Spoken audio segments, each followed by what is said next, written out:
Good morning, everyone. Coffee time. So if we're going to speak about the spirit world, I hope they drink coffee too. Because one day I might be one of them and I would still like my coffee.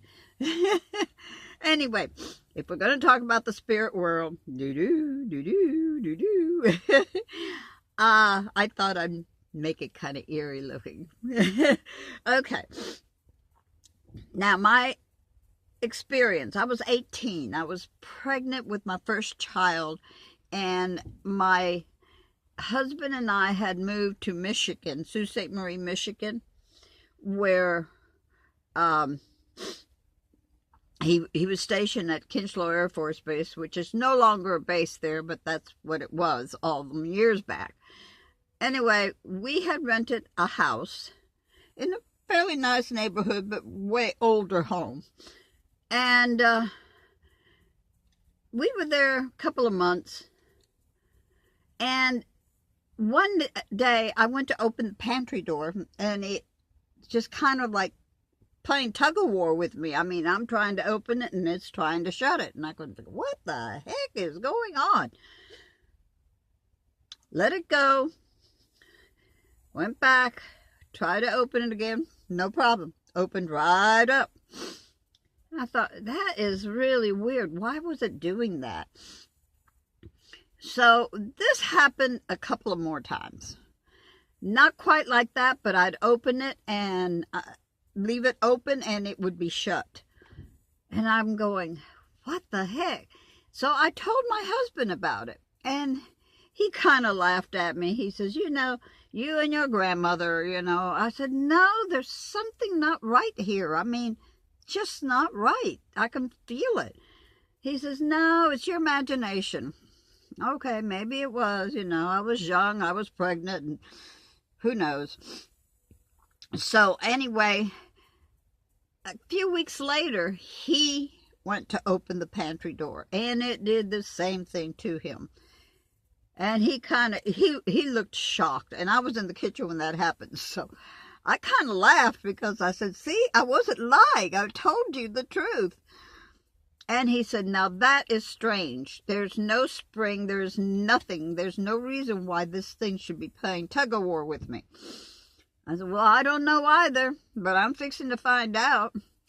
So I went ahead and I started asking in the neighborhood, and nobody knew anything about it until I met this lady that had been there many, many years. She had been living there like 30, 40 years. She was an older lady. And anyway, I asked her about it. I said, has anything really strange happened in that house? And so she related a story to me about a man and his wife that lived there. And he came home one day and caught his wife with another man.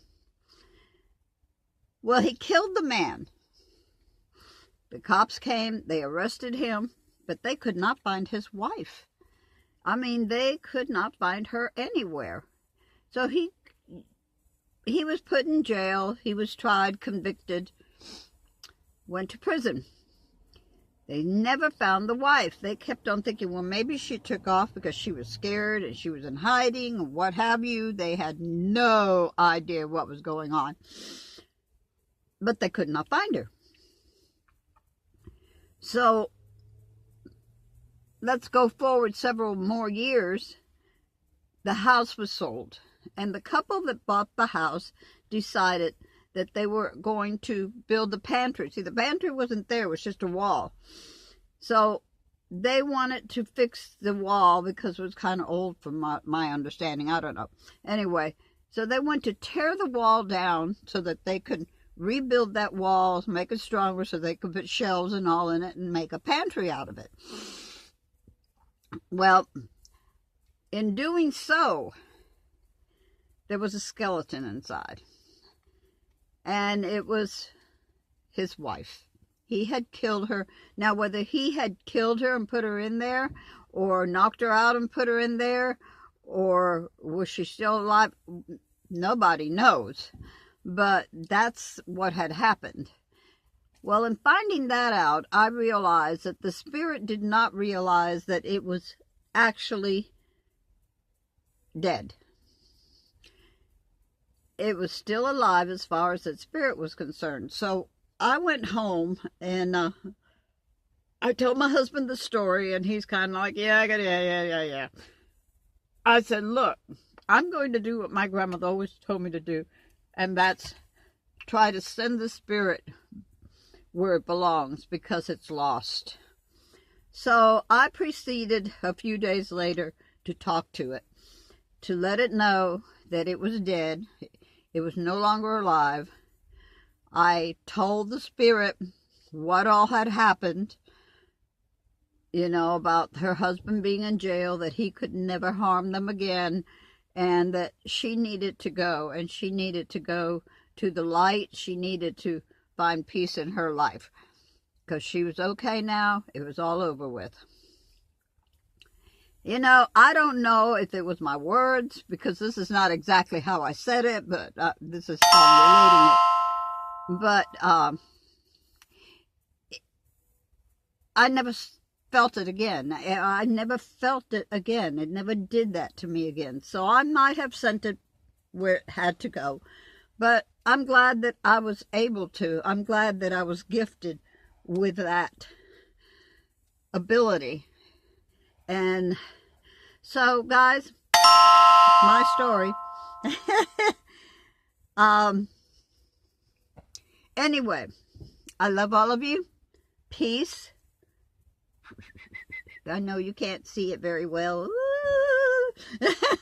Love y'all. And hugs. And I did have my coffee. Love you. Bye.